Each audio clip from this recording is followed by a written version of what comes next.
하나님 아버지, 거룩한 주일을 허락하심에 감사합니다. 하나님의 전에 나와서 예배하게 하시니 감사를 드립니다. 온 마음과 뜻과 정성을 다한 예배를 주님께 드리게 하옵소서. 죄로 얼룩진 우리 심령에 예수님의 보혈의 피로 덮어 주셔서 깨끗함을 입게 하옵소서. 믿는다 하면서 불신으로 가득한 마음을 용서하여 주세요. 세상에서 주는 즐거움과 유익을 위해 달려가고 먼저 그 나라와 의를 구하지 못했음을 고백합니다. 주님, 우리 안에 실패와 좌절, 쓴뿌리 같은 불순물을 제하여 주시고 오직 말씀에 순종하는 믿음을 주세요. 우리에게 성령의 생수를 부으셔서 기쁨과 소망과 감사가 넘쳐나게 하옵소서. 아버지, 우리 임마누엘 제단 위에 함께 하시니 감사합니다. 저희들이 모이기에 힘쓰고 하나님께 전심으로 사람에게는 진심을 다하여 하나님 마음에 합한 제단 되게 하옵소서. 담임 목사님 영혼이 잘된 같이 범사가 잘 되어지게 하시니 감사합니다.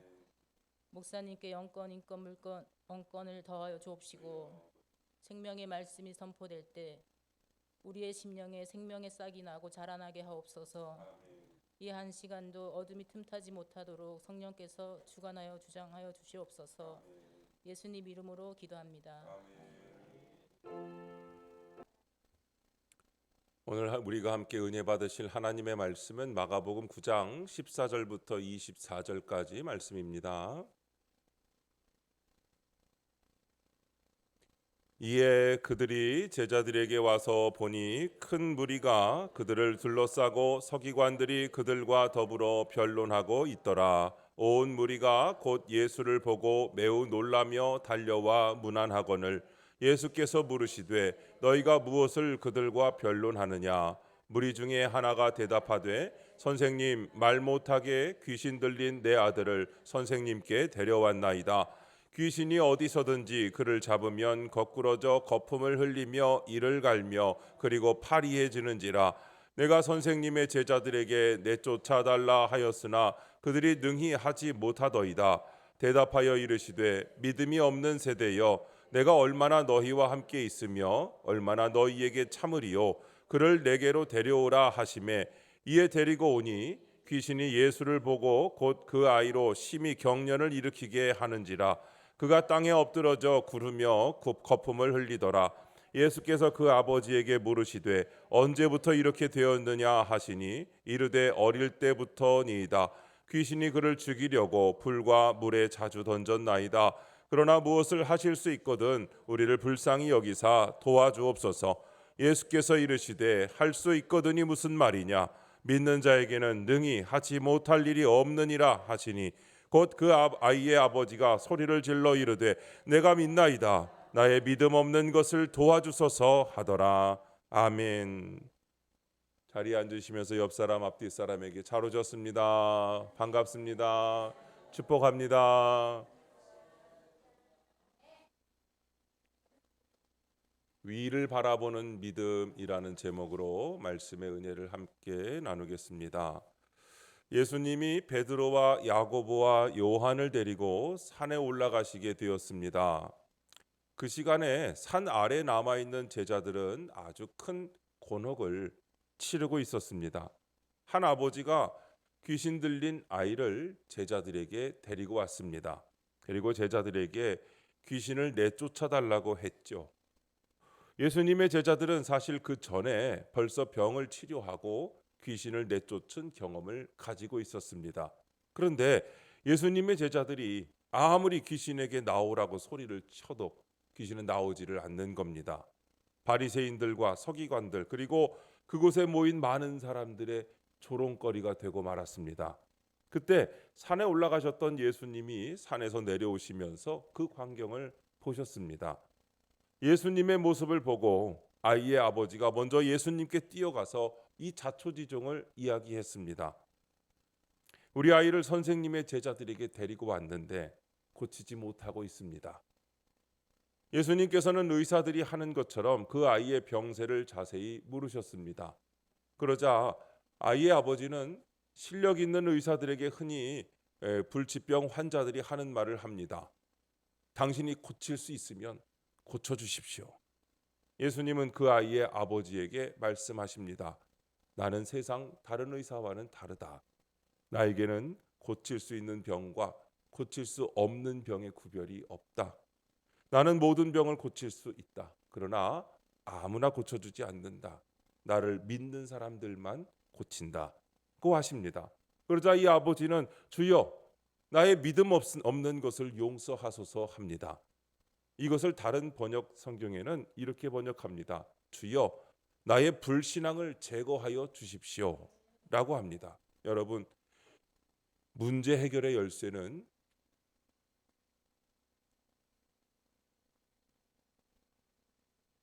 믿음입니다. 다른 건 다 안 내려갔어요? 네. 여기 뭐가 지금 세게 돌아가니까 전기가 내려간 것 같아요. 컴퓨터는 괜찮아요? 네. 요 화면만 몇 개 나갔네요. 네, 괜찮습니다. 문제 해결의 열쇠는 믿음인 줄로 믿습니다. 예수님께서는 모든 것을 가능하게 하는 전능의 하나님이신데 그 능력을 사용하는 열쇠는 믿음에 있다고 하십니다. 이 아이의 귀신을 쫓아내지 못한 제자들도 주님께 책망을 받는데 믿음이 없다는 것 때문입니다. 오늘 말씀 보면 18절 19절 말씀에 보니까 귀신이 어디서든지 그를 잡으면 거꾸러져 거품을 흘리며 이를 갈며 그리고 파리해지는지라 내가 선생님의 제자들에게 내쫓아달라 하였으나 그들이 능히 하지 못하더이다. 대답하여 이르시되 믿음이 없는 세대여 내가 얼마나 너희와 함께 있으며 얼마나 너희에게 참으리요 그를 내게로 데려오라 하시매라고 말씀하고 있습니다. 아이에게 귀신을 쫓아내지 못한 제자들을 믿음이 없다고 책망하시고 할 수 있으면 아이에게 들어있는 귀신을 내쫓아달라는 아버지에게도 할 수 있거든이 무슨 말이냐? 믿는 자에게는 능히 하지 못할 일이 없느니라. 23절 말씀이죠. 네, 그렇게 말씀하셨습니다. 예수님은 공부를 못한 사람들을 책망하지 않으십니다. 예수님은 가난한 것도 책망하지 않으십니다. 예수님은 그 어떤 것도 책망하지 않는데 예수님께 책망을 받은 사람들은 믿음이 없어서 책망을 받았습니다. 도둑질을 하고 음란한 짓을 하는 못된 죄인들도 예수님을 믿기만 하면 죄 용서를 받고 복을 받았습니다. 대추나무에 대추까지 숫자를 세서 11조를 드린 바리새인들과 서기관들은 예수님을 믿지 않기 때문에 책망을 받았습니다. 예수님은 사람이 가진 것 중에 믿음을 가장 귀하게 여겼습니다. 예수님은 믿음이 없는 것을 책망하셨지만 여러분 반대로 믿음이 있는 사람은 칭찬하신 줄로 믿습니다. 수로보니게 여인은 그 여인의 믿음을 주님이 칭찬하셨죠. 신하의 병을 고쳐달라고 했던 가버나움의 백부장을 칭찬하셨습니다. 우리는 자주 쓰는 말의 의미를 모르고 있을 때가 참 많습니다. 이 시간에 예수님이 가장 귀하게 여기고 예수 믿는 사람들이 가장 자주 사용하는 믿음이라는 말의 의미를 알아보고자 합니다. 믿음에는 세 가지 요소가 있습니다. 첫째로 믿음은 아는 것입니다. 네, 올렸죠? 제가 저 화면을 못 보니까 뒤를 가끔 보게 되네요. 화면이 꺼져가지고 이해해 주세요. 안 켜질 것 같아요. 지금 전기가 내려갔고 안 올렸죠? 괜찮아요. 믿음은 첫째로 세 가지 요소 중에 첫째는 믿음은 아는 것이라고 했습니다. 사람을 믿으려면 먼저 그가 누구인지 알아야 믿을 수 있습니다. 약의 효력을 믿으려면 어떻게 해야 되나요? 그 약에 대해서 알아야 믿을 수가 있죠. 무슨 재료를 사용했는지, 그 약을 어느 회사에서 제조했는지 알아야 믿을 수 있습니다. 여러분, 우리 코로나19 때 그 백신을 맞는데 아무 약이나 맞고 싶지 않으셨잖아요. 저기 중국에서 만든 약은 우리나라에선 아예 수입도 안 했단 말이죠. 왜냐하면 믿을 수가 없기 때문이에요. 그 약을 어느 회사가 제조했는지, 유명한 회사인지 아닌지, 그리고 그 약효의 검증은 몇 차까지 되었는지 알아야 믿을 수 있는 거죠. 여러분, 우리가 믿는다는 것은 아는 것입니다. 성경의 내용을 알아야 합니다. 그리고 예수님에 대해서 알아야 합니다. 어떤 분들은 교회는 안 나가지만 성경에 대해서 해박한 지식을 가지고 있는 사람들도 있습니다. 그분들은 나는 교회는 나가지 않아도 예수를 믿습니다라고 합니다. 그들이 예수님을 믿는 것은 성경과 예수님에 대해서 지식적으로 알고 있다는 뜻입니다. 두 번째로 믿음은 자신이 아는 지식에 동의하는 것입니다. 잘 나오네요. 길을 가다가 장사하는 사람들이 사람들을 모아놓고 설명을 하죠. 그 장사꾼이 무슨 말을 하는지 다 듣고 알아듣습니다. 그러나 그 장사꾼의 말에 동의하는 사람도 있고 동의 안 하는 사람들도 있죠. 무슨 말을 하는지 내용은 다 알지만 그 내용에 동의를 하지 않습니다. 그런 분들은 그 장사꾼의 물건을 삽니까 안 삽니까? 동의를 안 하니까 안 사죠. 동의를 해야 그 물건을 사겠죠. 장사꾼의 말에 동의하는 사람은 장사꾼의 말을 믿는 겁니다. 성경의 내용을 알고 나서 이 말씀이 하나님의 말씀이라고 동의하는 것입니다. 예수님이 무리를 걸으시고 죽은 자를 살려내시고 죽은 지 사흘 만에 다시 살아나셨다는 성경의 내용에 동의하는 겁니다. 성경에는 논리적으로 설명할 수 없는 말씀들이 많이 있습니다. 사람의 생각으로는 이해가 되지 않는 내용들이 많이 있습니다. 그러나 하나님은 능히 그런 일을 할 수 있으시다고 동의합니다. 예수님이 죽으신 지 사흘 만에 살아나셨다는 성경의 내용에 동의하는 것입니다. 윌버 체프맨이라는 사람이 대학생이었을 때 미국의 유명한 부흥사인 무디 선생의 집회에 참석을 했습니다. 그날도 구원에 대해서 말씀이 증거되고 있었습니다. 집회가 끝난 다음에 체프맨이 무디를 찾아왔습니다. 무디 선생님, 저는 구원의 확신이 없습니다. 무디가 묻습니다. 당신은 예수 그리스도를 믿습니까? 질문했더니 그가 대답합니다. 저는 믿기는 믿는데 자신이 없습니다. 라고 대답합니다. 무디는 요한복음 5장 24절 말씀을 말씀합니다. 내가 진실로 진실로 너희에게 이르노니 내 말을 듣고 또 나 보내신 이를 믿는 자는 영생을 얻었고 심판에 이르지 아니하나니 사망에서 생명으로 옮겼느니라. 아멘. 체프맨에게 이제 믿느냐고 하니까 믿는다고 합니다. 그러면 당신에게 영생이 있습니까? 라고 다시 질문하니까 글쎄요 합니다. 무디가 한 번 더 읽어보라고 합니다. 믿는 자는 영생을 얻었고. 당신은 믿습니까? 제가 믿는다고 여러 번 말씀드리지 않았습니까? 당신에게 영생이 있습니까? 제가 그것을 모르겠습니다. 이때 무디가 큰 소리로 말합니다. 당신이 무엇인데 하나님을 무시합니까? 하나님께서 믿는 자에게 영생이 있다면 있는 것이지. 그의 고함 소리에 깜짝 놀라면서 그러면 나에게 영생이 있다는 것입니까? 라고 되묻습니다. 하나님이 있다면 있는 것이지. 라면서 무디의 말에 무디의 말에 윌버 체프맨은 자신이 여지껏 하나님의 말씀을 믿지 않고 있었다는 것을 깨달았습니다. 그리고 그는 그때부터 신학을 공부하고 D.L. 무디가 은퇴했을 때 그 교회의 목사님이 되었다고 합니다. 세 번째로 알고 동의한 내용을 행동으로 옮기는 것이 믿음입니다. 이런 얘기가 있습니다. 한 등산가가 높은 산을 오르다가 발을 헛디뎌서 절벽 아래로 떨어지고 말았습니다. 간신히 나뭇가지 하나를 붙잡고 매달렸는데 사방이 어두워서 아무것도 보이질 않고 아래도 보이질 않습니다. 그는 필사적으로 외칩니다. 누구 없습니까? 저를 도와주세요.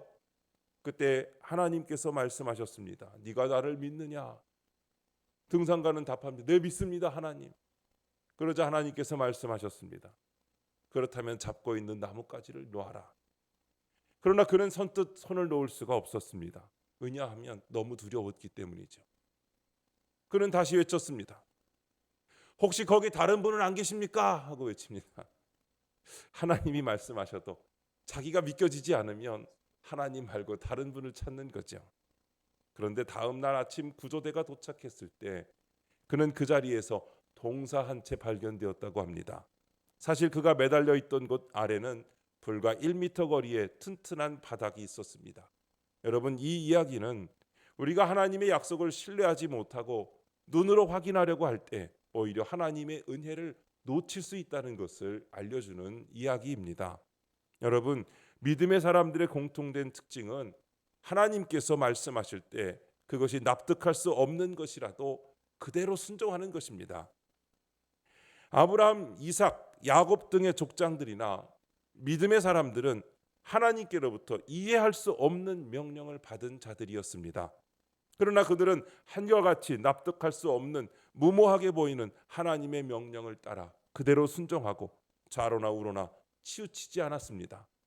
일단 하나님께서 명하시면 그 외에 다른 길은 있을 수 없다는 것입니다. 순종할 것이냐 아니면 거절할 것이냐는 오늘 우리들의 선택에 달려있는 것입니다.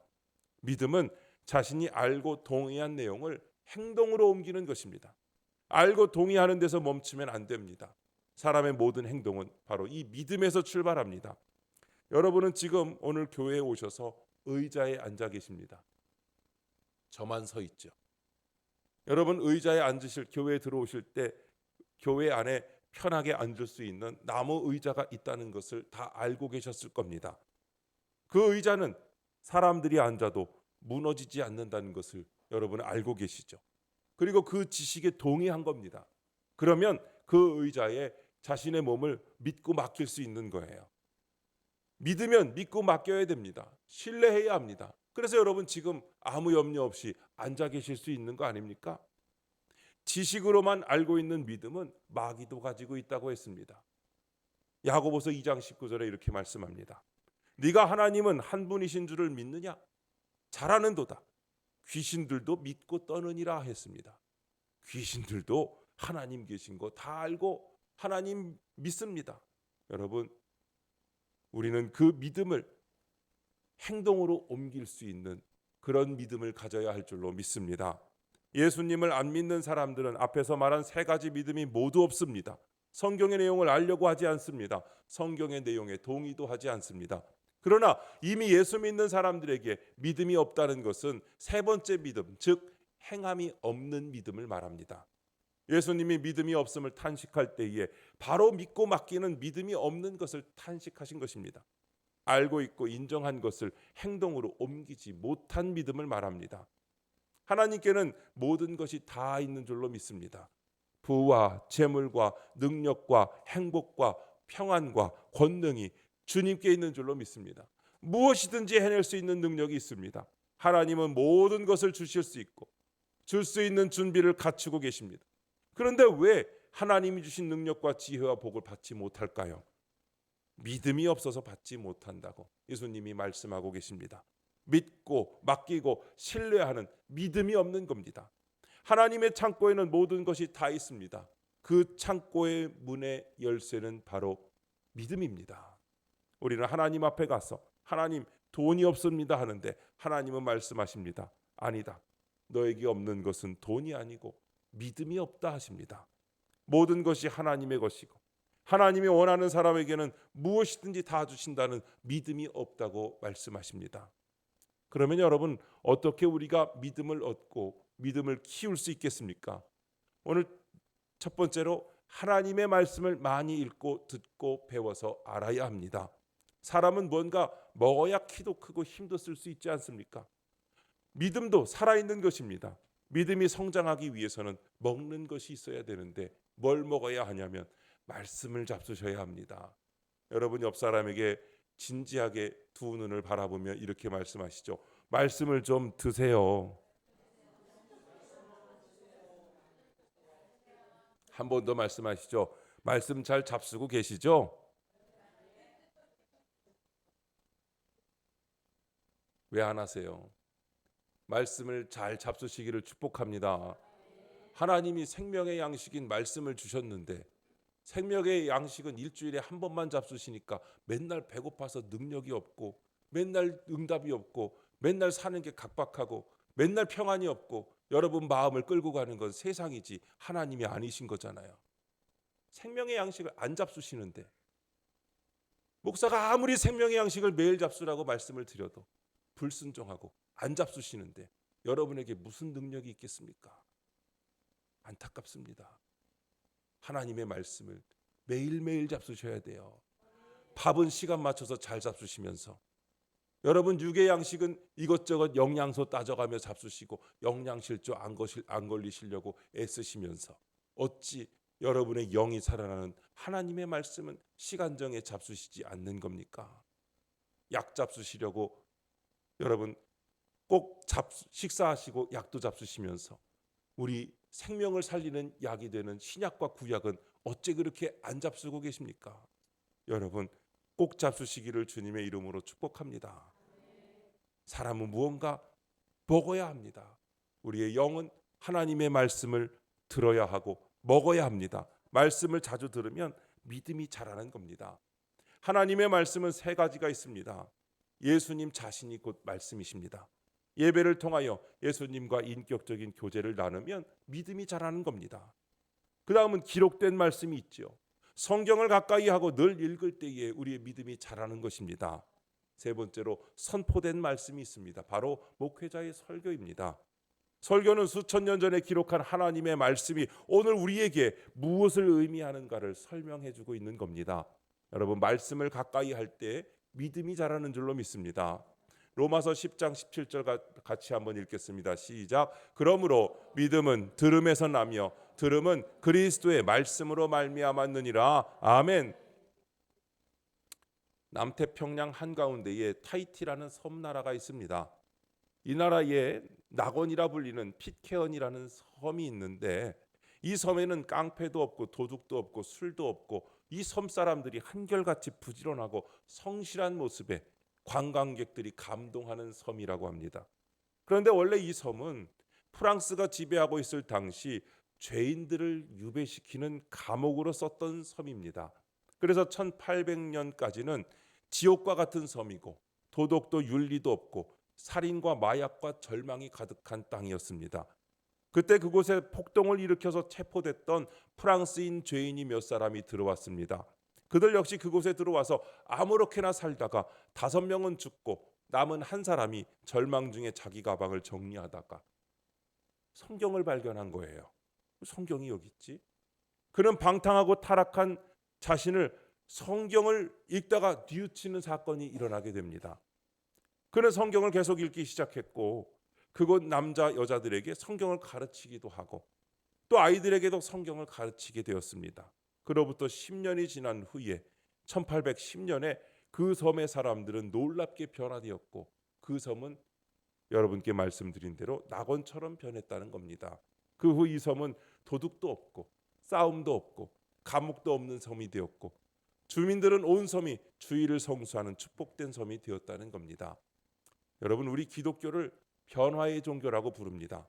이는 기독교의 생명이신 예수 그리스도께서 사람을 변화시키시고 나아가서 사회를 변화시키시며 시대를 변화시켜 왔기 때문입니다.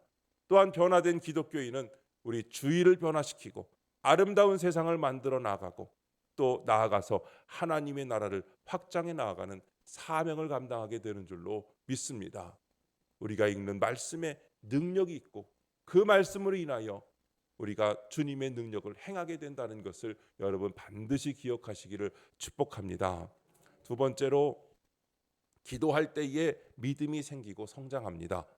예수님께서 귀신을 쫓아내지 못한 제자들을 꾸짖을 때에 믿음이 없다고 꾸짖었습니다. 그리고 제자들이 귀신을 쫓아낼 만큼 큰 믿음이 없었던 것은 바로 기도하지 않기 때문이었다고 말씀하고 있습니다. 오늘 읽지는 않았지만 뒷부분에 마가복음 9장 28절부터 29절 말씀에 이렇게 말씀합니다.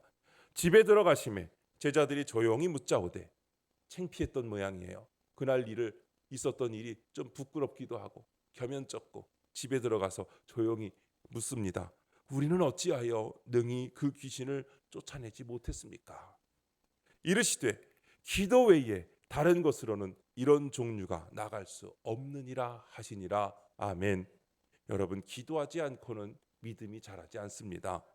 지금 자신의 환경이나 능력으로 할 수 없는 일인데 기도한 후에 하나님께서 이루어 주신 것을 경험할 때 믿음이 자라는 것입니다. 어려운 일을 기도로 해결한 경험이 자랄수록 믿음이 성장합니다. 저희 어머니도 장남이 아플 때 믿음이 성장했어요. 제가 장남이거든요. 그래도 우리 집에. 그렇게 보이시죠? 반응이 없으세요. 무슨 생각하십니까 지금? 제 얘기는 들으십니까? 저희 어머니가 믿음이 제일 좋아질 때가 제가 제일 아플 때예요. 저는 어렸을 때 어머니의 믿음이 좋게 하려고 무진장 많이 아팠습니다. 지금 봐서는 씨름 선수 같이 생겼지만 무진장 많이 아팠어요. 다리가 부러져 갖고 부러지면 빨리 붙어야 되는데 잘 붙지를 않는 거예요. 붙긴 붙었는데 다리 길이가 이제 한쪽이 짧아질 거라 그러니까 우리 어머니 얼마나 그게 그냥 장남 아들 다리가 길이가 한쪽이 짧아진다고 또 기도하고 울며 기도하고 또 기도하고 잘 안 나니까 의사는 기부스를 너무 오래 해가지고 이쪽 다리는 이제 짧아질 수밖에 없다. 기도하고 또 기도. 그렇게 울며 기도했죠. 좀 더 크니까 전학을 하도 다녀가지고 정서가 불안해져서 밤에 자다가 자꾸 몽유병 환자처럼 일어나가지고 밖으로 뛰쳐나가는 거예요. 소리 지르면서. 뭐 저녁마다 뭐 어느 날 뛰어나가는지 모르게 뛰어나가고 뭐. 그러니까 언제 뛰어나갈지 모르니까 어머니가 막 비상이 걸리는 거죠. 악몽을 꾸고 가위에 눌리고. 제가 그랬잖아요. 어렸을 때 꿈속에서 온갖 귀신은 다 봤다고. 별의 별 귀신들이 다 있더라고요. 꿈속에 나오는 귀신들이. 나중에는요. 어머니가 저를 기도로 계속 재우셨어요. 기도. 저는 지금도 제가 그 몽유병 환자처럼 뛰어나갔다가 누군가 붙잡아서 큰 길에서 사고 나지 않고 겨우 잡혀 들어왔는데 들어와서 눕히고 어머니가 제 위에서 기도할 때 어머니 눈물이 제 이마에 떨어졌던 그 기억이 지금도 있어요. 저는 병원에 가지 않고 기도로 나았어요. 저는 하나님께서 기도할 때 하나님의 능력이 저에게 임했다고 믿습니다. 도저히 나을 수 없는 다리가 짧아질 수밖에 없었던 그때도 여러분 다리가 온전히 잘 나았어요. 저는 초등학교 4학년 때 학교 육상부 대표로 100m 우리 대구시 육상 경연대회 나가서 비록 입상은 못했지만 우리 학교 대표로 나갔었어요. 스파이크 신어보셨습니까 여러분? 전 스파이크를 신어본 사람이에요. 육상부였거든요. 하나님께서 낫게 하신 줄로 믿습니다. 저는 하나님께서 어렸을 때 저희 어머니의 믿음을 좋게 하시려고 기도 많이 하게 하시려고 제가 많이 아팠어요. 저는 그게 감사해요. 저의 아픈 것은 저희 어머니가 기도를 많이 해서 믿음의 사람이 되어 저를 더 믿음으로 양육하게 하시려는 놀라운 하나님의 계획이었는 줄로 믿습니다. 그때는 너무나 괴롭고 힘들었지만 그래도 어머니는 믿음으로 저를 양육하게 하시고 하나님께서 그 믿음을 크게 하시려고 기도를 시키셔서 아들을 계속 아프게 하셔서 기도하실 때에 우리의 가정이 믿음의 가정이 되고 저희 아버지는 나중에 장로님이 되고 저는 목회자가 되고 하나님께서 이 가정을 믿음으로 이끌어 오신 걸 저는 믿습니다. 저는 여러분 우리가 기도할 때 하나님께서 그 믿음을 크게 하시는 줄로 믿습니다. 기도할 때 여러분의 가정이 새로워지고 여러분의 가정이 비록 지금은 힘든 일이 있을지라도 기도로 이겨낼 때에 하나님께서 그것을 사용하여 놀라운 역사를 이루시고 수년 지난 후에 더 세월이 지난 다음에 하나님께서 그때 나에게 이걸 기도시키시려고 이 일로 인하여 우리의 가정을 구원하시려고 우리의 가정을 믿음으로 세우시려고 이 일을 나에게 주셨구나 하는 것을 깨닫게 될 날이 있을 줄로 믿습니다. 우리가 천국은 볼 수는 없지만 천국은 죽고 나서 가는 개념으로 우리가 생각하잖아요. 그런데 하나님의 나라는 이 땅에 하나님의 다스리심이 있는 것이 바로 하나님의 나라인 줄로 믿습니다. 저는 오늘 우리가 있는 이곳이 하나님의 나라이고 또한 여러분이 있는 가정이 하나님의 나라가 되고 여러분이 있는 일터가 하나님의 통치가 있고 하나님이 살아계시는 하나님의 나라가 되실 줄로 믿습니다. 그리고 우리가 열망하는 천국은 우리가 죽고 나서 또 가면 되는 것이고 지금 여러분이 있는 곳이 기도함으로 능력이 임하여 여러분이 계신 어느 곳이든 어느 곳이나 하나님의 나라라고 고백하는 저와 여러분 되시기를 바랍니다. 세 번째로 작은 믿음을 자꾸 사용할 때 큰 믿음이 생길 줄로 믿습니다. 무엇이든지 사용하지 않으면 그 능력이 사라집니다. 아까도 말씀드렸던 19세기 미국의 부흥전도자였던 무디 목사님은 수십만 명을 주님께로 인도했고 특히 주일학교 교육의 중요성을 일깨운 분으로도 유명합니다. 그는 하루에 한 사람에게 반드시 복음을 전한다는 목표를 세웠습니다. 그런데 어느 날 그날은 아무에게도 전도를 못한 거예요. 그날 밤에 잠자리에 이렇게 들었는데 오늘 책임을 완수하지 못한 죄책감이 들어가지고 잠이 안 오는 거예요. 다시 옷을 입고 거리로 나갑니다. 밤중에 거리에 서서 말씀으로 권유할 대상자를 찾는데 누가 있겠어요? 그 한밤중에 술주정꾼을 만났어요. 다짜고짜 가서 반가워가지고 예수님을 아시나요? 술주정꾼이 예수라는 말 듣자마자 화부터 벌컥 내면서 막 그냥 막 욕을 막 하는 거예요. 무디가 쫓기다시피 해갖고 집으로 돌아옵니다. 그 이후에 3개월쯤 지났는데 문을 두드리는 소리가 들렸습니다. 나가서 문을 열어보니까 3개월 전에 그 술주정꾼인 거예요. 그 술주정꾼이 고백하기를 그날 밤에 예수님을 아느냐는 말에 크게 화를 냈는데 그날부터 이상하게 그 말이 내내 귓전에서 떠나지를 않고 그래서 예수를 믿기로 했다는 겁니다. 복음의 씨는 무디가 뿌렸지만 씨가 자랄 텃밭의 심령은 성령께서 내내 붙들고 계시는 줄로 믿습니다. 예수라는 형체도 없는 작은 씨가 그 박토의 텃밭에 뿌려져 묻히고 뿌리를 내려 계속 자라고 있었음을 보게 됩니다. 한 사람이 구원을 얻기까지는 한 10명 정도의 전도가 계속 이루어져야 그래야 전도 될까 말까 하다고 합니다. 여러분, 내가 지금 전에서 어떤 결실이 맺혀지지 않았다고 해서 전혀 상심하지 마십시오. 그 일을 인하여 시작하여 계속 이루어 가시는 성령님의 인도하심이 있을 줄로 믿습니다. 계속할 때, 작은 믿음을 계속 행할 때 그 작은 믿음이 큰 믿음으로 성장하게 될 줄로 믿습니다. 그러기에 시편 126편 5절 6절에 이렇게 말씀하죠. 같이 읽겠습니다. 시작. 눈물을 흘리며 씨를 뿌리는 자는 기쁨으로 거두리로다. 울며 씨를 뿌리러 나가는 자는 반드시 기쁨으로 그 곡식단을 가지고 돌아오리로다. 아멘. 여러분, 성령의 감동이 왔을 때에 하나님께 맡기고 믿음으로 행동하면 그 뒤에 하나님이 책임을 지십니다. 작은 믿음을 사용하면 커집니다. 겨자씨만한 믿음이 있으면 산을 옮길 줄로 믿습니다. 겨자씨만한 믿음을 자주 사용하면 산을 옮기는 믿음으로 성장하는 것입니다. 여러분, 우리에게는 이 믿음이 이미 있습니다. 작은 믿음. 예수 그리스도를 나의 구주로 영접한 바로 그 믿음. 그리고 그 믿음을 내 삶으로 행동하려고 하는 바로 그 믿음. 작지만 그 믿음이 있는 줄로 믿습니다. 그런데 그 믿음을 사용하지 않기 때문에 성장하지 않는 겁니다. 자꾸 사용하고 자꾸 말씀 듣고 또 자꾸 사용하고 또 기도하고 또 자꾸 사용할 때 성장하게 될 줄로 믿습니다. 젊은이 둘이서 깊은 강을 건너가고 있었습니다. 건너가는 도중에 한 청년이 다리 밑을 보니까 강물이 소용돌이를 치며 흘러가는데 너무 무서운 거예요. 현기증이 나서 막 쓰러질 것 같아요. 떨어질 것 같아요. 비틀거리니까 다른 친구가 그에게 큰 소리로 외칩니다. 야, 위를 봐. 하늘을 봐. 하늘을 보니까 덜 어지러운 거죠.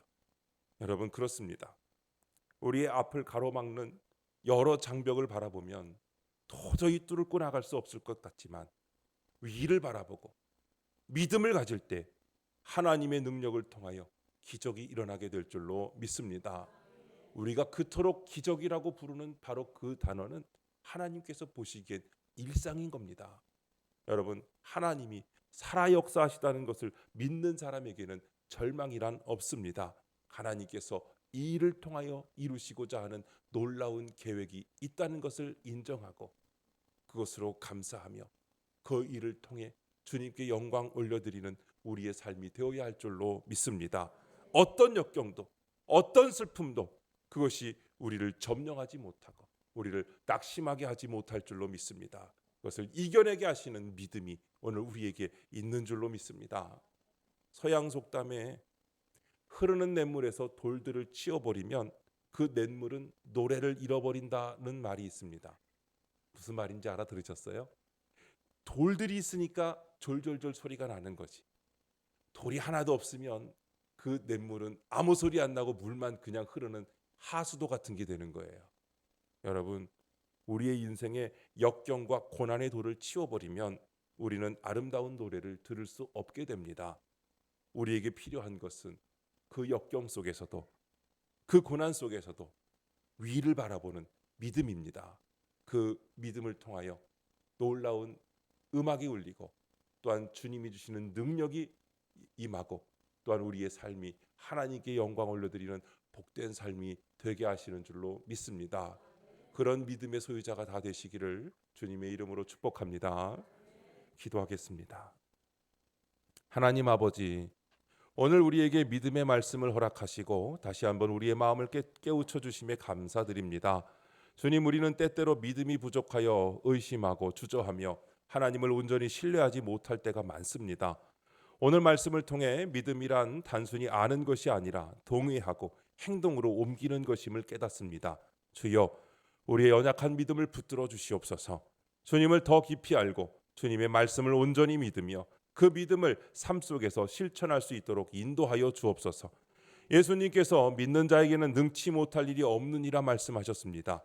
우리의 모든 상황 속에서 주님을 바라보며 믿음으로 나아가게 하소서. 세상의 어려움과 두려움 앞에서도 낙심하지 않고 오직 주님께 맡기며 나아가게 하옵소서. 믿음으로 기도하게 하시고 믿음으로 순종하게 하시고 믿음으로 사랑하고 섬길 수 있는 우리가 되게 하옵소서.